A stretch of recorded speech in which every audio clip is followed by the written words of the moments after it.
नमो भगवते वासुदेवाय। नमो भगवते वासुदेवाय। नमो भगवते वासुदेवाय। नमो भगवते वासुदेवाय। नमो भगवते वासुदेवाय।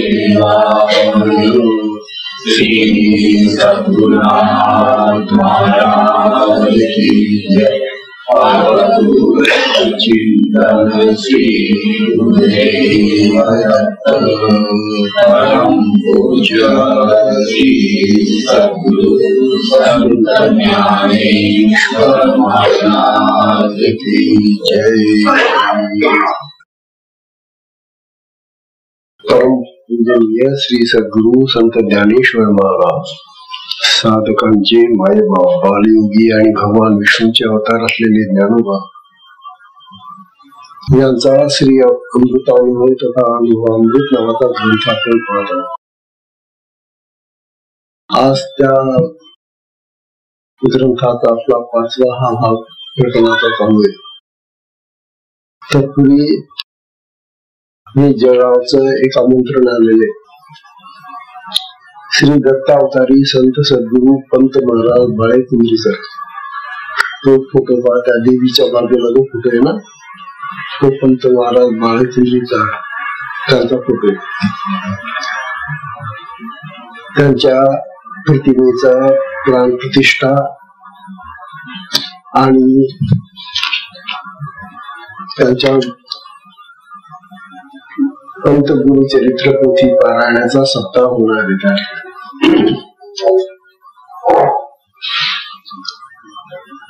हा जळगावला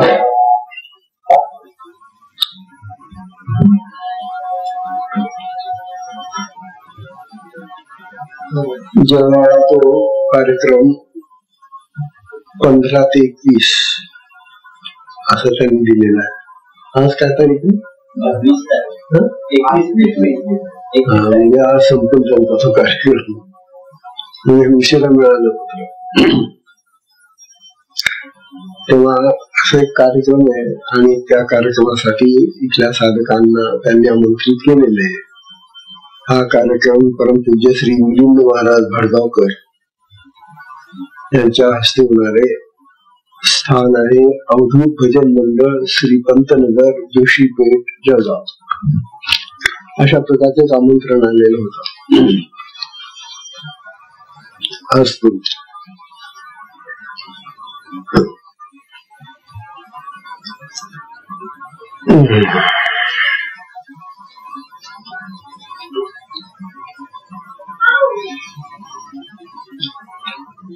या 5व्या प्रकरणाचा विषय तुम्हाला आता सांगितला गेलेला आहे की सच्चित आनंद पदत्रय विवरण असं या 5व्या प्रकरणाचं नाव आहे. आणि हे 5वे प्रकरण आता 35-36 मध्ये आपल्या झालेले आहे. तेव्हा आपल्याला वारंवार सांगून राहिले की आत्म्याचं स्वरूप काय, आत्मा कसा असतो.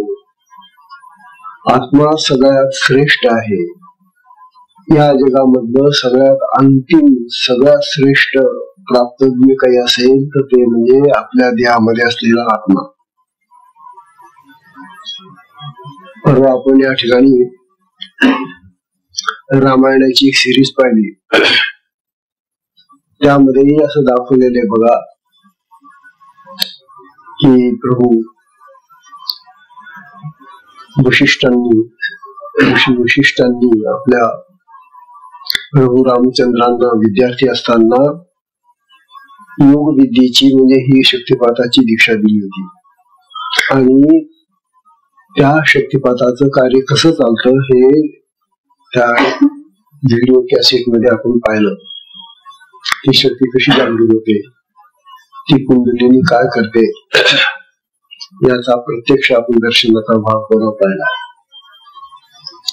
ज्ञानवाही याच मार्गाचे आपले सद्गुरू आहेत. त्यांना जी दीक्षा झालेली आहे ती त्यांचे सद्गुरू निवृत्तीनाथ महाराज आणि निवृत्तीनाथ महाराजांना जी दीक्षा झालेली आहे ती गहिनीनाथ महाराज म्हणजे नाथपंथी दीक्षा आहे.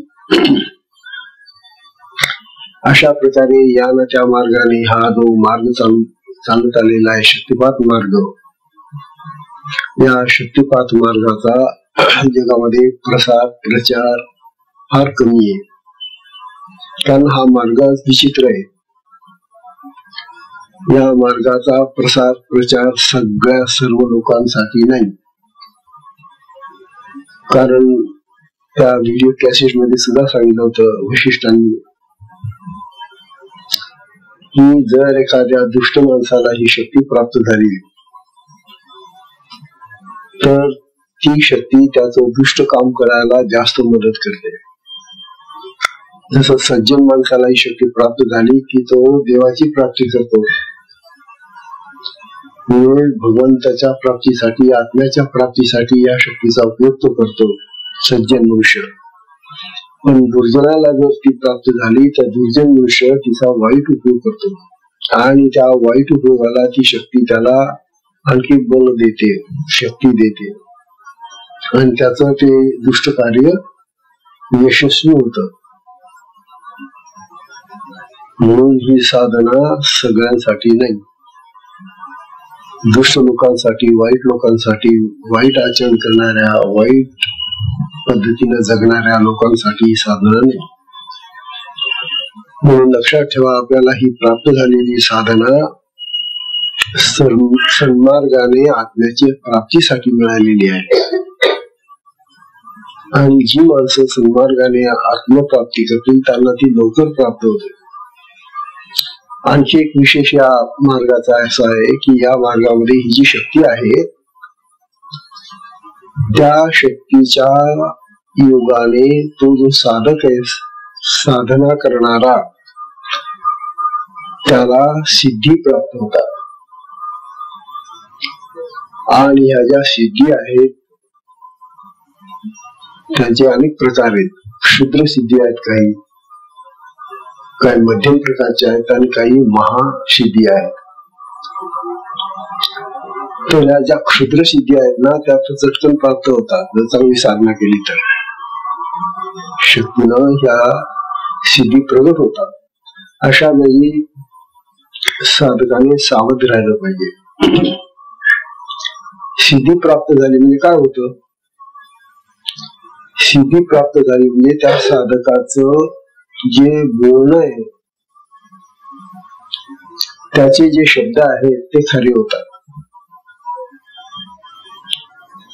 आणि जर शब्द खरे व्हायला लागले तर मग लोकांना अनुभव यायला लागला तर लोक त्याच्या भोवती जमा व्हायला लागतात.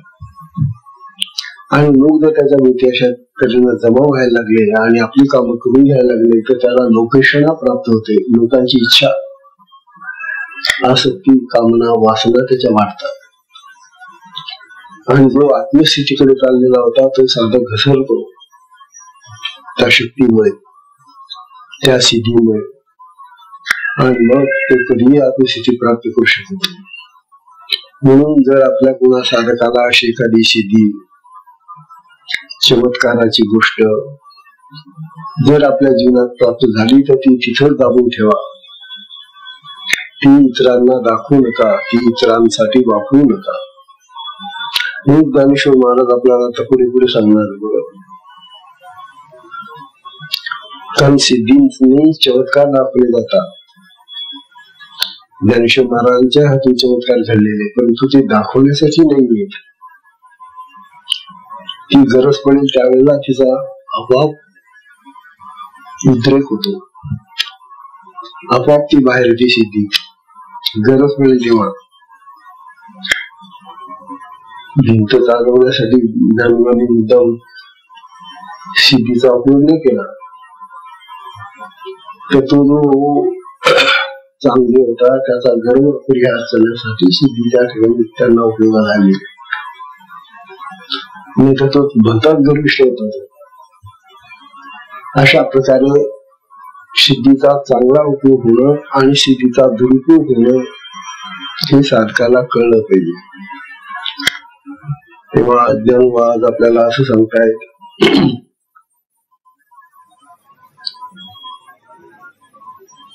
या आत्म्याचं स्वरूप सौंदर्य हा 5व्या प्रकरणाचा विषय हा आहे आत्माच.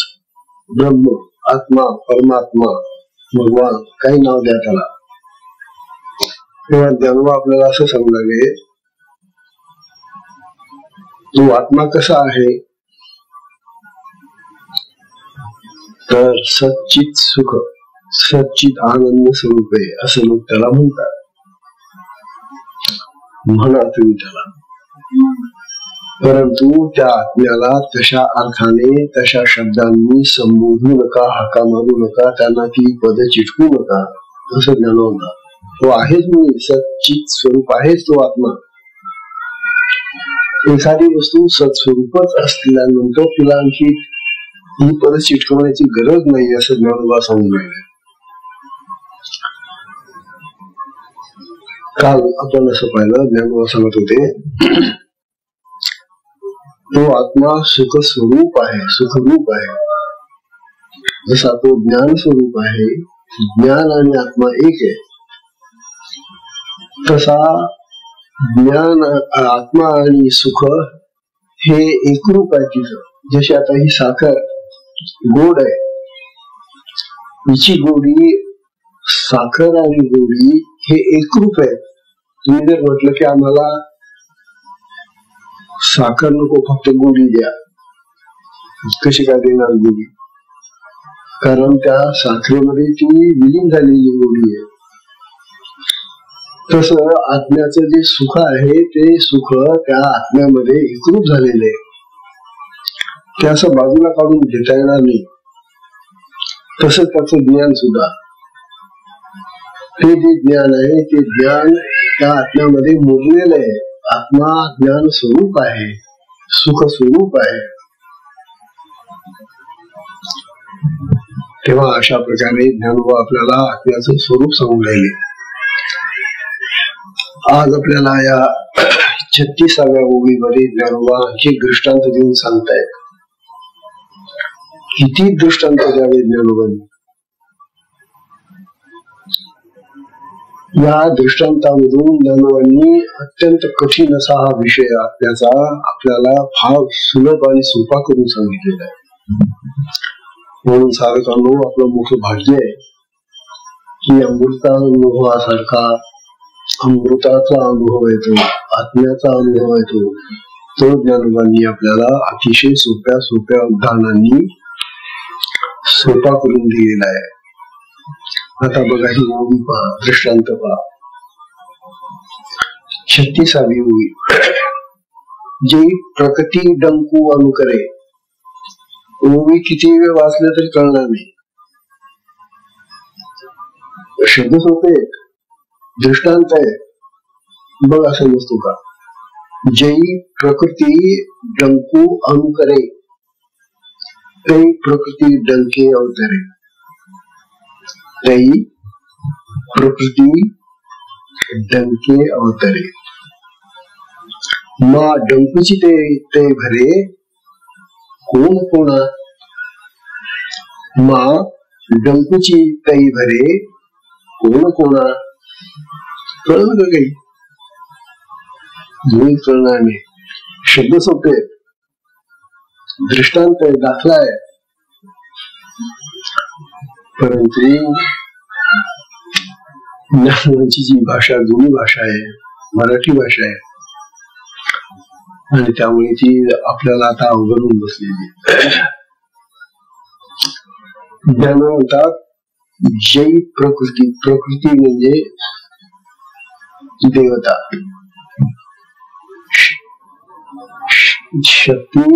शक्तीलाच प्रकृती असं नाव आहे. नवे झालेल्या पहिल्या प्रकरणामध्ये पुरुष आणि प्रकृती. पुरुषाच्या जोडीला प्रकृती असं नाव आहे देवीचं, आणि शिवाच्या जोडीला शक्ती असं नाव आहे. तेव्हा शिव आणि शक्ती, पुरुष आणि प्रकृती अशा जोड्या आहेत. पती आणि पत्नी व्यवहारामध्ये. ज्ञानोबा म्हणतात, जय प्रकृती डंकू अनुकरे. जेव्हा ही प्रकृती म्हणजे ही देवी शक्ती काय करते म्हणे, डंकू अनुकरे. म्हणजे जेव्हा तिच्या मंदिरामध्ये डंकू म्हणजे डंका म्हणजे डफ, नगारा असतो ना, नगारा. नगाऱ्यासारखा पूर्वी मोठमोठे नगारे असायचे. नगारे म्हणजे काय, जसा मोठा असा ढोल असतो. पूर्वी असायचे, आता नगारे बंद होऊन गेले. नगारे कुठल्या जातात, देवीच्या देवतेच्या. पूर्वी नगारे असत आणि ज्या वेळेला आरती वगैरे होत असे किंवा त्यावेळेला तो नगारा वाजवला जात असे. नगाऱ्याचा जो आवाज आहे तो इतका कानठळ्या बसवणारा आणि इतका भरघोस आवाज असतो की त्या आवाजाच्या कंपनांनी आपल्या शरीरामध्ये कंपन तयार होतात. नाद जो आहे तो कंपनांनी तयार होतो ना. कुठले वाद्य पाहतो, त्या वाद्याचा जो नाद असतो तो नाद, ते वाद्य वाजायला लागलं की ती कंपन सुरू होतात नादाची. ज्ञानोबा आपल्याला उदाहरण दिलं ना यामध्ये. ते म्हणतात, त्या देवीच्या मंदिरामध्ये तो जो नगारा आहे ना, डंकू, तो जेव्हा कोणी वाजवतो, धडम धडम धडम धडम धडम कोणी वाजवतो तो नगारा, मा डंकूची तई भरे कोण कोणाशी, तई प्रकृती डंके अवतरे. ज्ञानोबा सांगतात की तो नगारा वाजवला की ती जी प्रकृती म्हणजे देवी आहे ना त्या मंदिरातली, ती अवतरित होते. म्हणजे ती कोणाच्या तरी शरीरामध्ये शक्ती प्रविष्ट होते, नाद प्रविष्ट होते.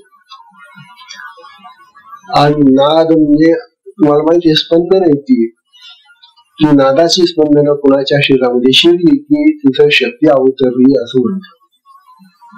आपल्या साधनेमध्ये सुद्धा हा अनुभव आहे ना. शक्ती जेव्हा आपल्या शरीरामध्ये कार्य करायला सुरुवात करते त्यावेळेला आपलं शरीर आधी कंपित होतं, हालतं डगडग आणि मग क्रिया सुरू होतात. ज्ञानोबा उदाहरण असं दिलं की ज्या वेळेला एखाद्या मंदिरामध्ये, देवीच्या मंदिरामध्ये तो नगारा असतो आणि तो नगारा ज्या वेळेला कोणी वाजवतो त्यावेळेला असा अनुभव येतो म्हणे की त्यावेळेला त्या नगाऱ्याच्या आवाजाचं जे स्पंदन आहे त्यामुळे त्या ठिकाणी जमलेल्या अनेक लोकांच्या अंतःकरणामध्ये ते नाद शिरतात, स्पंदन शिरतात आणि त्याला असं वाटतं की आपल्या देहामध्ये शक्ती माता अवतरली, शक्ती शिरलेली आहे. आणि मग तो मनुष्य त्या शक्तीच्या नादाने, शक्तीच्या त्या स्पंदनाने घुमू लागतो, गरज फिरू लागतो. काय नाना प्रकारच्या क्रिया होतात त्याला. म्हणून देवीच्या मंदिरामध्ये पुष्कळ घुमणारे लोक जातात, घुमतात तिथे. ते हे जे घुमणं आहे किंवा हे जे अंगात येणं आहे देवीचं वारं म्हणतात त्याला, देवीचं वारं आलं त्याला. आता तुम्ही बघा म्हणे ज्ञानोबा सांगलेले, ते जे वारं त्याला आलं, ती जी देवी त्याच्या अंगात शिरली आणि तो जो घुमू लागलेला आहे तो कशाने घुमू लागला, त्या नगाऱ्याच्या आवाजाने. परंतु जर तिथं कोणी नगारा वाजवणाराच नसला, नगारा तर आहे देवीच्या मंदिरामध्ये, परंतु तो नगारा वाजवणारा कोणी नसला आणि जर समजा तो घुमणारा गेला त्या मंदिरामध्ये, ज्याला अंगात येतात म्हणतो, तर नगाराला पाहून त्याच्या अंगात देवी येईल का? नाही. नुसतं नगारा पाहिल्यावर तो घुमायला लागेल का? तो म्हणे नाही. मग केव्हा घुमतो तो? केव्हा घुमतो? जेव्हा तो नगारा कोणी बनवतो, वाजवतो, त्यावेळेला घुमायला लागतो.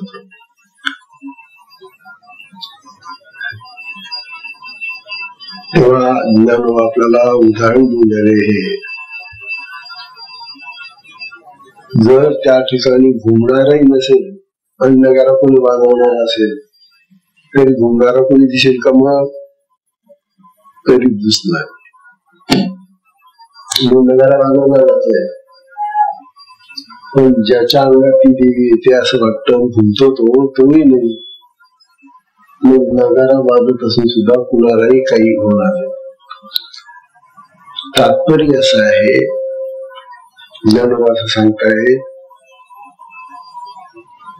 की नगाऱ्यामुळे किंवा देवीमुळे घुमणं होतं हे नाही.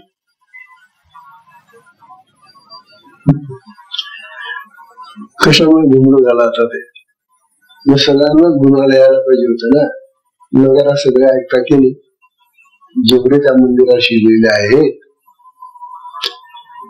जेवढे त्या मंदिरात शिरलेले आहेत त्या सगळ्यांना नगारा ऐकायला येऊन राहिला. मग सगळेच घुमायला लागलं पाहिजे ना. सगळे काही घुमत नाही. याचा अर्थ असा झाला की नगारा जो आहे त्या नगाऱ्यामुळे आणि शिवाय तो वाजवणार आहे त्याच्यामुळे ही कंपनं सुरू होतात आणि त्या कंपनांच्या त्या नादाने ते सुरू होतं. तसं ज्ञानोबा म्हणून आहे. तैसे आता पुढची ओळी सांगतात त्याप्रमाणे, तैसे आपुलेनी सुखपणे, तैसे आपुलेनी सुखपणे नाही जया सुखावणे आणि नाही हेही जेणे नेणीजे सुखे. ही 38वी ओळी आहे, नाही 37वी ओळी आहे. ज्ञानोबांनी पहिला दृष्टांत त्या नगाऱ्याचा दिला आणि नगाऱ्याच्या वाजण्याने स्पंदनाने एखाद्याला शक्ती अवतरली, देवी त्याच्या अंगात शिरली आणि तो घुमायला लागला असं सांगितलं. पण तो नुसता नगारा पडलेला असला किंवा वाजवणारा नसला तरी सुद्धा काही कोणाच्या अंगात येत नाही असं सांगितलं. त्याप्रमाणे हा जो आपला देहामध्ये असलेला आत्मराज आहे, आत्मा, हा आत्मा कसा आहे? आपुलेनी सुखपणे. तो स्वतः आपल्याच ठिकाणी सुख स्वरूपात आहे. आत्मा आत्म्याच्या दृष्टीनं सुख स्वरूप आहे.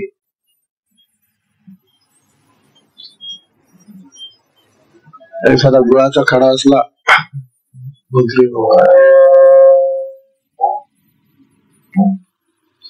गुळाचा खडा असला, गुळाचा खडा त्यातला जो गोडीचा भाग आहे तो गोड आहे. तो गुळ पाहिल्यानंतर आपल्याला लगेच आठवतं की हा गोड असला पाहिजे. ही जी गोडी आहे गुळाची, ती त्या गुळाच्या खड्यामध्ये त्याची उपजत आहे. ती कोणी त्याच्यामध्ये घातली का? गुळाला कोणी गोड केलं का? ती ऊसाच्या पासून तिथून ती जेव्हा तो गुळ बनला तरी सुद्धा ती ऊसामधून ती त्याची गोडी ते त्या गुळापर्यंत आलेली आणि ती स्वरूपतः त्याच्यामध्ये आहे. ती त्या गोडीला कोणी त्या गुळामध्ये भरलं नाही. तसा हा जो आपला आत्मा आहे ना आपल्या देहामध्ये, त्याच्यामध्ये जे सुख आहे ना ते सुख त्या गुळाच्या गोडीप्रमाणे पूर्वीपासूनच भरलेलं आहे. तो मुळातच सुखरूप आहे. म्हणतात तैसे आपुलेनी सुखपणे नाही जया सुखावणे. तो स्वतःच्या सुखाचा तोही स्वतः किंवा इतरांना मुद्दा म्हणून सुख देत नाही. तो स्वतः सुखी आहे ना, तो स्वतः मुळात सुखच आहे त्याच्यामध्ये. आता गुळाचा तो खरा मुळातच गोड आहे. आता ह्या गुळाच्या गोडीची आपल्याला केव्हा प्राप्ती होईल? जर आपण तो खडा आपल्या तोंडात टाकला तर त्या गुळाची चव गोडी जी आहे ती आपल्याला प्राप्त होईल. ज्ञानोबा सांगून राहिले की तो आत्मराज सुद्धा तसाच सुख स्वरूप आहे. सुख हे त्याचं रूप आहे, स्वरूप आहे. म्हणून तो त्याच्या गोडीचा, तो इतर सुखाचा फायदा घेत नाही किंवा तो दुसऱ्यालाही मुद्दाम कोणाला देत नाही. घ्या गोड सुख माझं घ्या तुम्ही असं म्हणत नाही. जो कोणी त्याच्या जवळ येईल, जो कोणी त्या आज्ञामध्ये प्रविष्ट होईल त्यालाच ते सुख प्राप्त होत. हा नियम आहे. आत्म्याचं सुख जर पाहिजे असेल तर आपल्यालाच आत्म्यामध्ये जावं लागेल. आत्मा तर आपल्याजवळ आहेच, आपल्यामध्येच येतो. आत्म्याचा आपल्यामध्येही आहे, बाहेरही आहे, आतही आहे तो भरलेला, आणि त्याच्यामध्ये सुख आहे. मग हे सुख आपल्याला जर प्राप्त करायचं असेल तर तो काही द्यायला येणार नाही. घ्या मी सुख आणलंय, तो वाटत फिरतो का कुणाला असा घ्या घ्या म्हणतो का? ते सुख नाही. आणि तो त्याच्या सुखाचा अनुभव त्याला जो असेल तो असेल, तो तेही दाखवतो की मी सुख माझं भोगतोय, मी माझं सुख भोगतोय आहे आणि मी तुम्हाला सुख भोगायला देतो आहे. असा व्यवहार आत्म्यामध्ये नाही, असं ज्ञानोबा सांगून राहिले. हे जसे बाकीचे व्यवहार जगातले आहेत तसा आत्म्याचा व्यवहार नाही. आत्म्याचं सुख पाहिजे असेल तुम्हाला तर तुम्हाला आम्हाला आत्म्यामध्ये जावं लागेल, आत्मस्वरूप व्हावं लागेल. तेव्हा त्या आत्म्याचं ज्ञान म्हणा किंवा सुख म्हणा, त्याच्यामध्ये जे जे भरलेलं असेल ते आपल्याला आपोआप प्राप्त होतो असं ज्ञान सांगतात.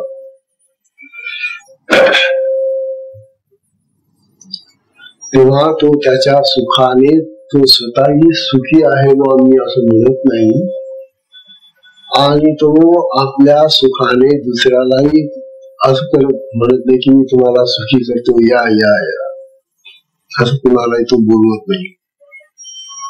तर आपल्या जवळ असून, आपल्या देहात असून, तो सुखमय असून त्याच्या सुखाचा फायदा घेण्यासाठी आपल्यालाच त्याच्याकडे जावं लागेल. आत्म्याचं सुख पाहिजे असेल, आत्म्याचं ज्ञान पाहिजे असेल, आत्म्याचं सौंदर्य पाहिजे असेल, आत्म्यामध्ये जे जे चांगलं भरलेले, आत्म्याची शक्ती पाहिजे असेल, तरी आपल्यालाच आत्म्याकडे जावं लागेल. आत्मा आपल्याकडे येणार नाही असं ज्ञानोबा सांगून राहिले.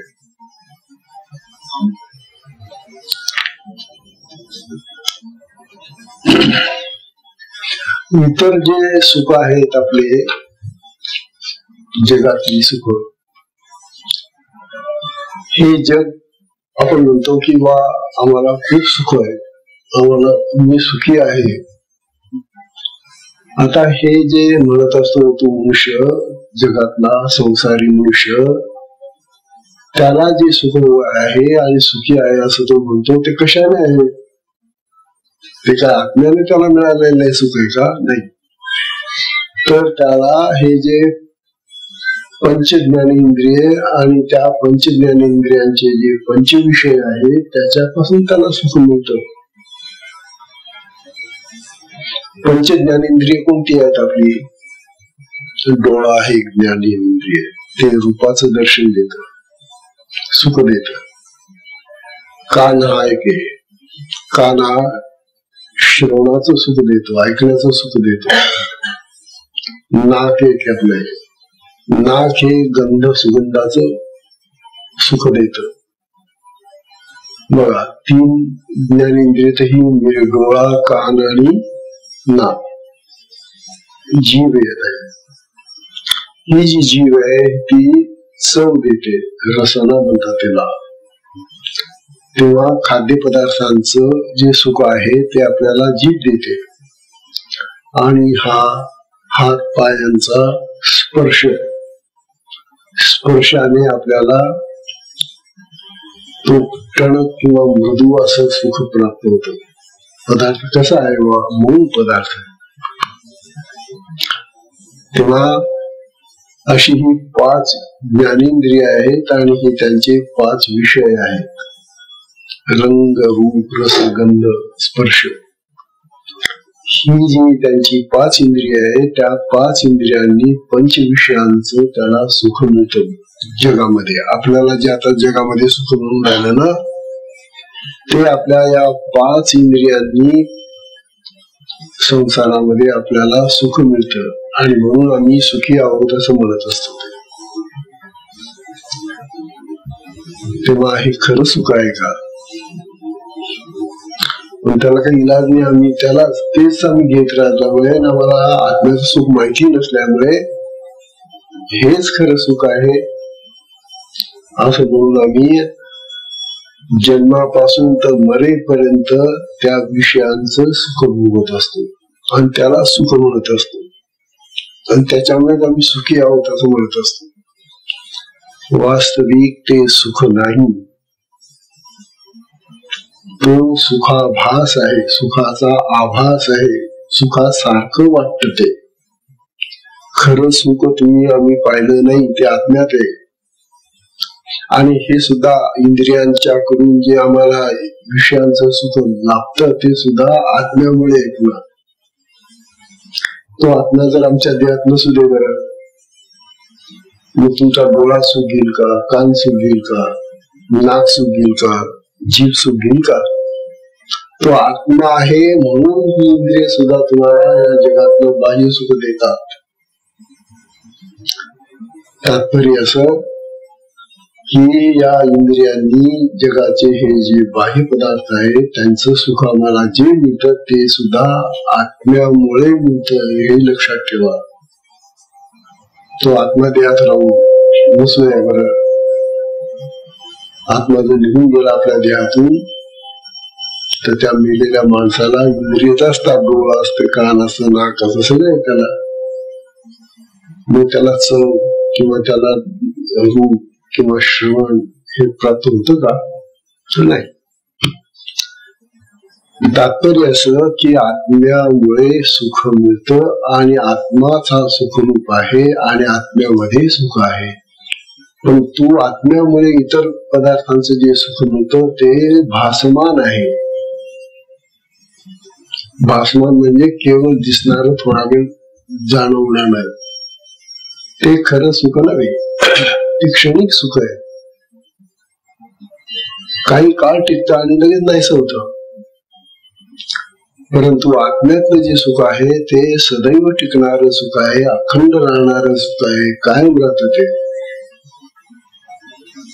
असं जे कायम सुख आहे त्या कायम सुखाला आपण पारखे झालेलो, त्यांना आत्म्याकडे आपण जातच नाही आणि आत्म्याला आपण ओळखतच नाही.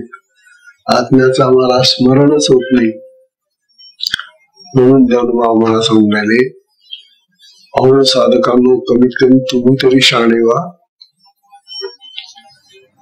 हे जे जग आहे ह्या जगाला किती शिकवून सांगितलं तरी त्यांना बिचाऱ्यांना आत्म्याची उपलब्धी होणार नाही, त्यांना ते सुख मिळणार नाही. पण तुम्ही साधन घेतलेले, सुखाचं साधन घेतलेले, त्या साधनेनं तुम्हाला ती शक्ती बरोबर त्या आत्म्याकडे घेऊन जाईल आणि त्या ठिकाणी तुम्हाला त्या सुखाची प्राप्ती होईल, आत्मसुखाची. म्हणून ज्ञानोबा आपल्याला वारंवार असे सांगून राहिले की आत्म्याकडे चला, आत्म्याकडे चला, आणि साधकांनी आत्म्याकडे जायला पाहिजे असं ज्ञानोबा सांगून राहिले.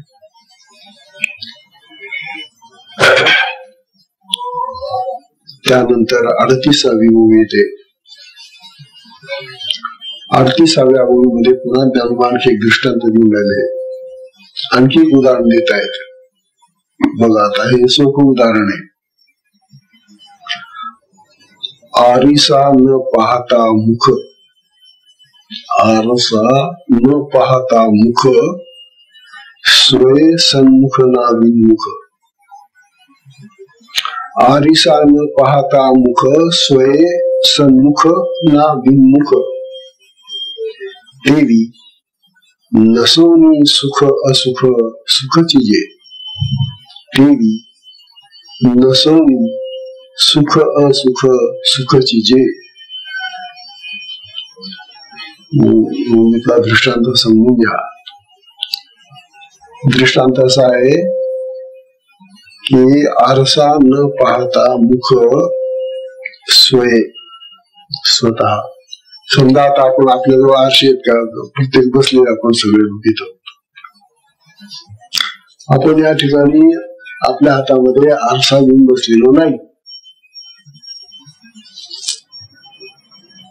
मग आपलं मुख कुठं निघून गेलेलं आहे का? कारण आरसा जर घेतला की लगेच ते दिसायला लागतं, आपल्या पुढे येतं. ते सम्मुख म्हणजे समोर येतं आणि दुर्मुख म्हणजे निघून गेलेलं असतं. आता आपलं हे जे तोंड आहे, मुख आहे, हे सन्मुख आहे का बिनमुख आहे? पण आपल्या हातामध्ये आरसा नाहीये आणि आरसा आला की ते सन्मुख होत, समोर येत होते. आपला आरसा घेतला की लगेच आपल्या पुढे येत होते, आपल्याला जे तोंड येते. आणि आरसा गेला की लगेच निघून जात, ते विमुख होऊन जात. सन्मुख आणि विमुख समोर येत आणि निघून जात. पण किंवा आरशामुळे. मग जर आम्ही आरसाच घेतला नाही तर आमचं हे तोंड तिथे राहणारच नाही का? मग ज्या ठिकाणी ते येतं आणि निघून जात, ते तोंड आमच्या या देहावर, या मानेवर राहणारच नाही का? राहील. ते आहे तिथंच आहे. तोंड आहे तिथंच राहत, फक्त तो आरसा आल्यामुळे ते आमच्या पुढे येतं आणि आरसा गेल्यामुळे निघून जात. हा जो दृष्टांत आहे, या दृष्टांताने ज्ञानोबा आपल्याला असं सांगतात की अहो, तो जो आत्मा आहे ना आपला, तो आत्मा आहे तिथंच आहे आपल्या ठिकाणी. जसं तोंड आपल्या ठिकाणीच आहे, तोंड आलं येत नाही, जात नाही. तसं त्या आत्म्याचं जे सुख आहे ते सुख असुख होत नाही, दुःख होत नाही. दुःख आणि सुख जे आत्म्याचं काही असेल तर ते त्या ज्या स्थितीमध्ये आपण असतो त्या स्थितीमध्ये ते आत्मस्वरूपाचं सुख राहत. तिथं सुख आणि दुःख असा भेद कुठे राहत नाही. बरं,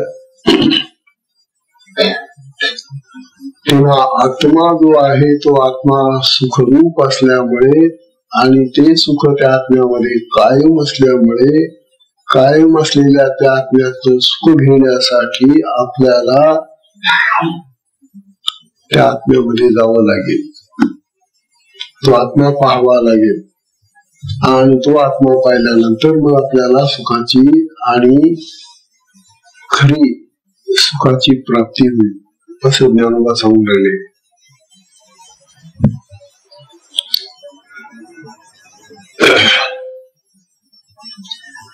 म्हणून सुख जे आपल्या आत्म्यामध्ये भरलेलं आहे ते सुख आपल्याला पाहता येत नाही.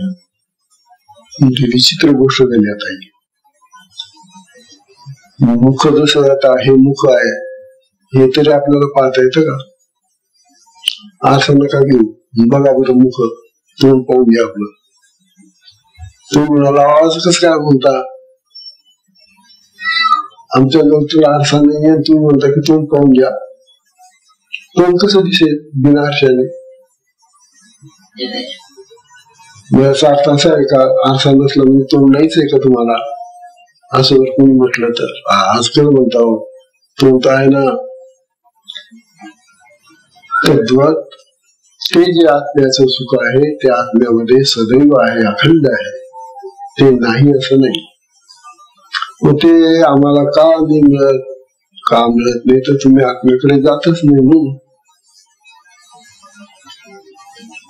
ते काय आरशासारखं तुमच्याकडे समोर हे राहून नाही. ते तुम्हाला आरशासारखं तिकडे जावं लागेल पाहायला. तुम्ही आरसा व्हा. तुमच्या चित्तात तो आत्मा प्रकाशित होईल. तुमच्या अंतःकरणात तो प्रकाशित आहेच, पण तो चित्ताच्या माध्यमातून, तुमच्या इंद्रियांच्या माध्यमातून तुम्हाला कळण्यासाठी तुम्हाला आत्मस्वरूपामध्ये जावं लागेल बाबा. बस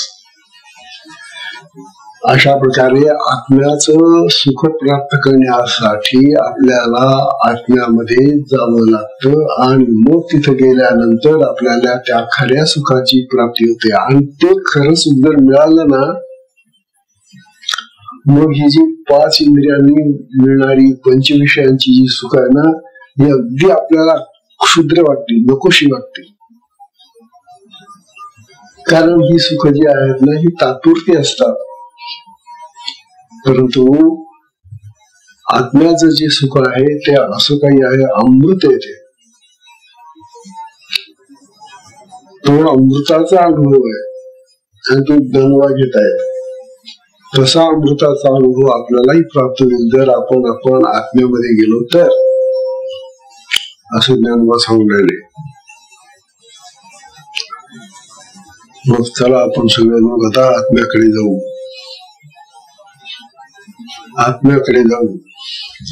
आणि 39व्या ओळीमध्ये मग ज्ञानोबांनी जो विचार मांडलेला आहे महाराज, अतिशय मोलाचा विचार आहे. ही पुढची ओळी जी आहे त्या ओळीमध्ये आता ज्ञानोबा आपल्याला त्या आत्मसुखाचं स्वरूप सांगून राहिले. ज्ञानोबा वेदांताच्या आधारे या आत्म्याच्या सुखाचं वर्णन करतात. आधार आहे वेदांत, तो त्यांचा प्रत्यक्ष अनुभव आहे वास्तविक. परंतु त्या सुखाचं वर्णन करण्यासाठी कुठला तरी आधार पाहिजे ना समजून सांगण्यासाठी तुम्हाला, तर ते वेदांताचा आधार घेतात. पण सुखाची चर्चा अनेक दर्शनकारांनी केलेली आहे आत्म्याच्या सुखाची.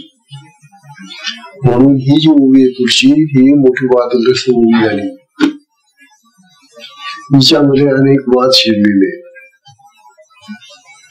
आणि म्हणून ही ओवी निदान करून आपल्या साधकांना तरी माहिती असली पाहिजे.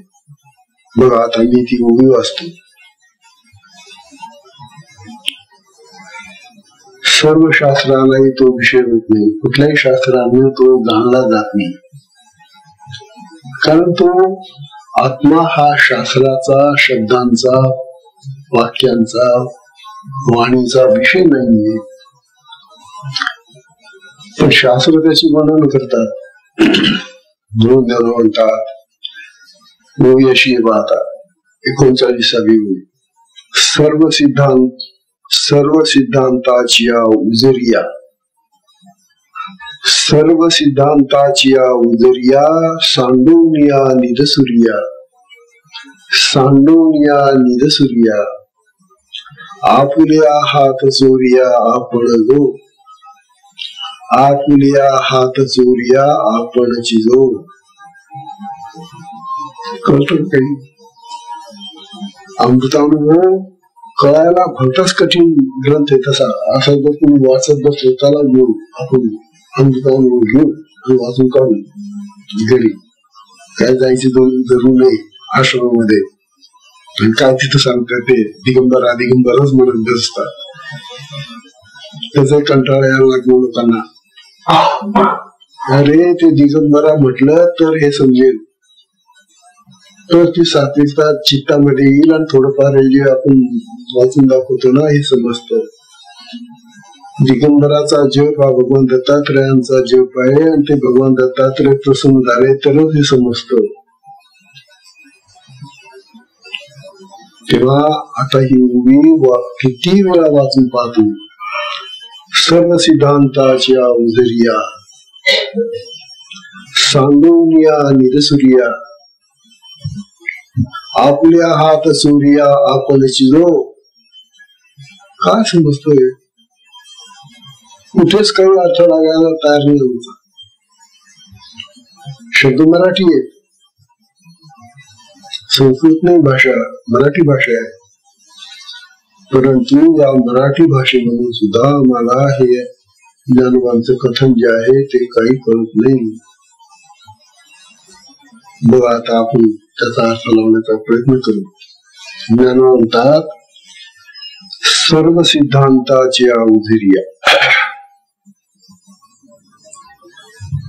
सर्व सिद्धांत म्हणजे आतापर्यंत अनेक शास्त्रज्ञांनी जे शोध लावले त्यांना सिद्धांत असं म्हणतात. जे सिद्ध झालं असलं त्याला सिद्धांत म्हणतात. अनेक शास्त्रकारांनी जे सगळे शोध लावले, जे सिद्धांत मांडले, बर का, सिद्धांताची अवधीर्या म्हणजे उजरिया म्हणजे उजरिया शब्दाचा अर्थ आहे चातुर्य. सगळ्या दर्शनकारांच्या सिद्धांताचं चातुर्य म्हणजे शहाणपण याच्यात आहे. कशात? सांडोनिया निरसुर्या. सांडोनिया म्हणजे सोडून. काय सोडून? निदसुर्या. निद म्हणजे निद्रा, झोप. झोपेमध्ये असलेलं रूप आपलं जे आहे ते सोडून. झोपेमध्ये आपलं रूप कोणतं असतं माहितीये का आपल्याला? आपण कोणत्या रूपात असतो झोपेमध्ये? आपण अज्ञानाच्या रूपात असतो, अज्ञानात असतो. आपण सगळे लोक जेव्हा गाढ झोपून जातो त्यावेळेला आम्ही पूर्ण अज्ञानी असतो. आम्ही आमच्या देहाचा सुद्धा विचार त्यावेळेला आठवत नाही. आमचं नाव आठवत नाही, आमचं गाव आठवत नाही, आम्ही कुठं झोपलो ते आठवत नाही. सगळं त्या झोपेमध्ये विसरून जातो. त्याला अज्ञान म्हणतात. झोप ही एक अशी अवस्था आहे आमची जीवनातली की त्यावेळेला आम्ही पूर्ण अज्ञानी असतो. जशी लहान बायका आता जन्माला येतात त्यावेळेला ती जशी असतात अज्ञानी, ती जागी असून अज्ञानी आहे, त्यांना काहीच माहिती नाही. तसं आम्ही झोपेमध्ये पूर्णपणे अज्ञानी राहतो. आता ज्ञानोबा आपल्याला त्या निद्रेतनं हे जे अज्ञान आहे ते बाजूला टाकून सर्व दर्शनकारांनी असे सिद्धांत मांडले चातुर्याने. काय मांडले? आपल्या हात जोर्या आपणची जो तो जो आत्मा आहे तो आत्मा आपल्या हाताला लागत नाही. आपल्या हातापासून तो अलग राहतो.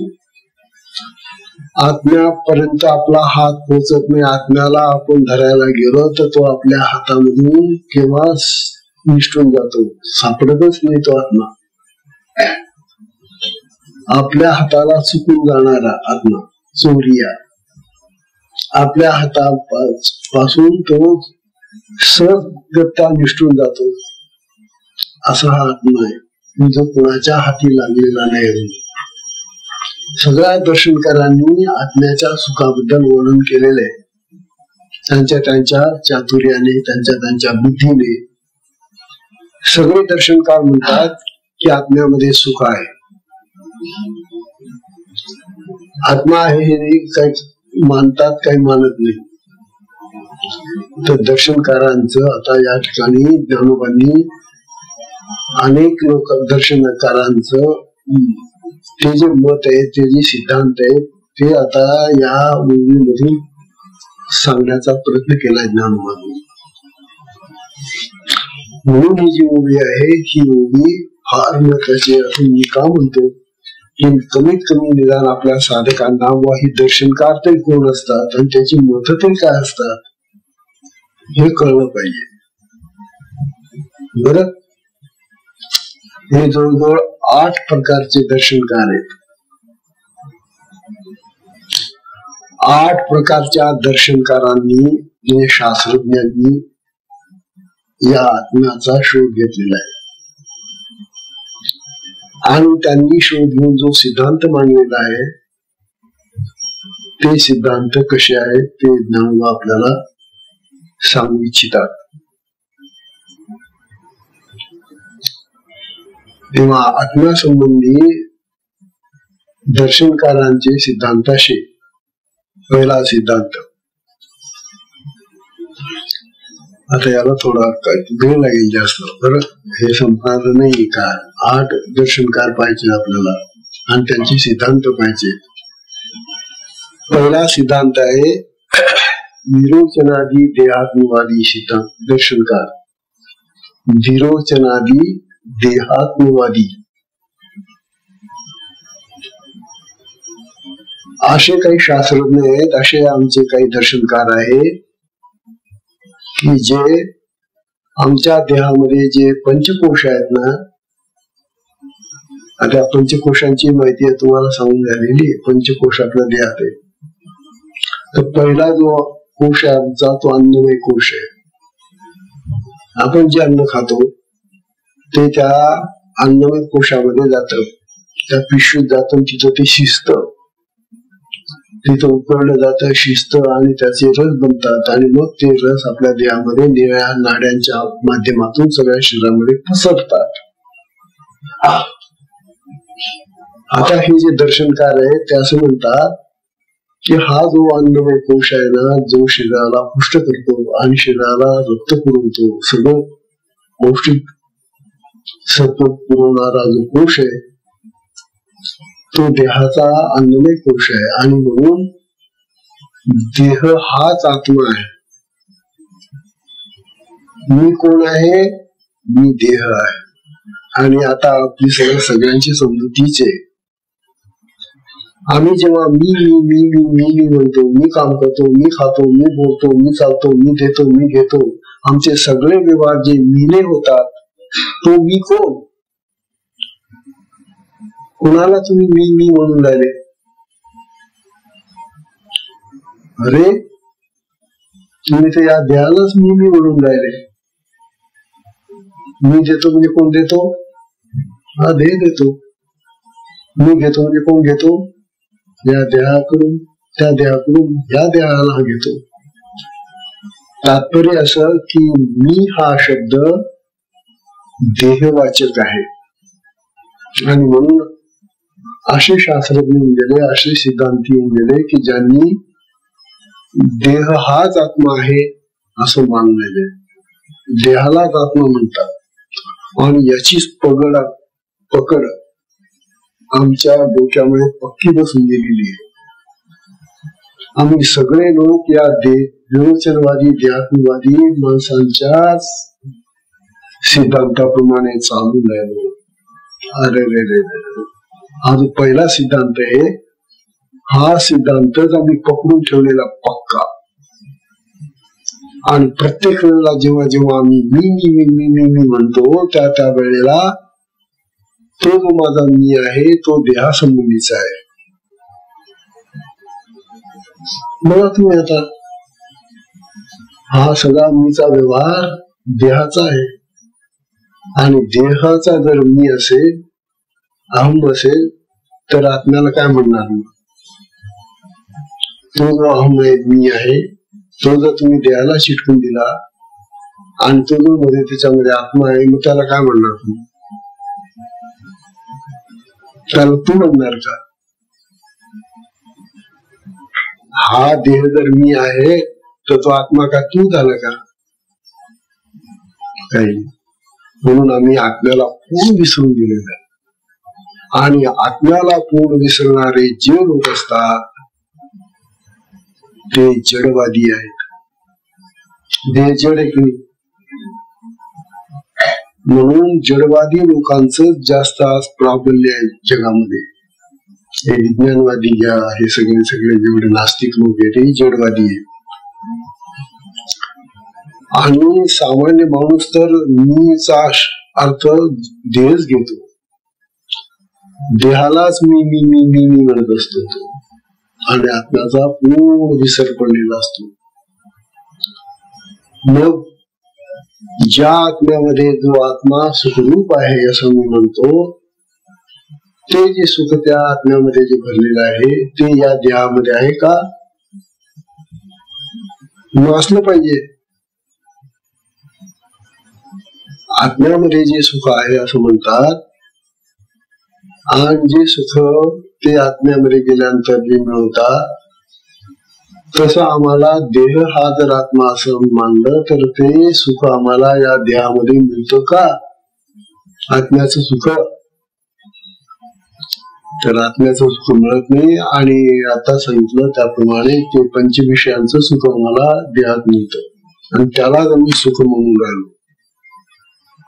डोळ्यांनी जे रूप दिसतं ते सुख, कानांनी श्रवण होतं ते सुख, जिभेने जे चाटतो ते सुख, नाकाने जी वास घेतो ते सुख, हाताने स्पर्श घेतो ते सुख.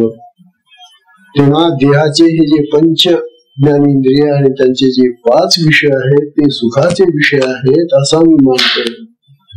आणि मग आम्ही सुखी आहोत असं म्हणतो. म्हणजे आम्ही आधी देहाला आत्मा समजतो आणि देह हा आम्हाला सुख देतो 5 इंद्रियांच्या माध्यमातून असं गृहीत धरून चाललेलो आहोत आणि म्हणून आम्ही सुखी आहोत असा आमचा सगळ्यांचा ठाम निश्चय झालेला आहे. हा जर ठाम तुमचा निश्चय असेल तर मग आत्मा कधी भेटेल? कसा भेटेल तो? ज्या आत्म्याला आम्ही पूर्ण विसरून गेलोय. म्हणून हे जे विरोचनवादी देहात्मवादी जे लोक आहेत, जे देहालाच आत्मा समजतात, यांची काय भूल झालेली, किती मोठी चूक, केवढा प्रमाद करून राहिले ते. आणि मरेपर्यंत तो त्यांचा हा जो अट्टहास आहे की मी देह आहे, मी देह हाच आत्मा आहे, हा भाव कधी सुटणार नाही, मरेपर्यंत सुटणार नाही. त्यालाच ते देहालाच मी म्हणत राहते.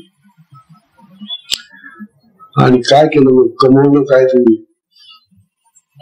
मनुष्य देहाने आपण या जगामध्ये वावरतो आहोत आणि मनुष्यालाच तो आत्मा प्रगट करता येतो किंवा प्राप्त होतो असं जर आहे, तर आम्ही देहालाच आत्मा समजून वागल्यामुळं आम्हाला तो खरा आत्मा कधीच प्राप्त होणार नाही.